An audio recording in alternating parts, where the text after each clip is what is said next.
በስመ አብ ወወልድ ወመንፈስ ቅዱስ አሐዱ አምላክ።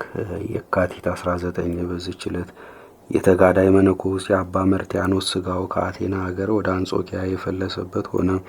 እርሱም ሸንግላ በኃጢአት ልትጥለው በወደደች ከአመንዝራ ሴት ከተፈተነ በኋላ እርሱ ግን መንኩሳ በገደል እስከተጸመደች ድረስ ስቦ ወደ ንስሐ መልሷታል።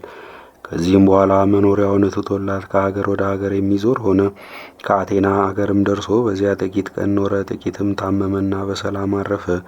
ዜናው በግንቦት በ21 ቀን እንደተጻፈ።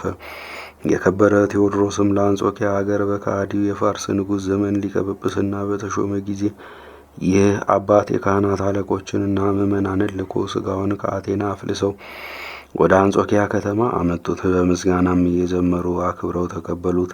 ሊቀ ጳጳሳቱም ተሳለመው፣ በሳጥንም አድርጎ በቤተ ክርስቲያን ውስጥ አኖረው።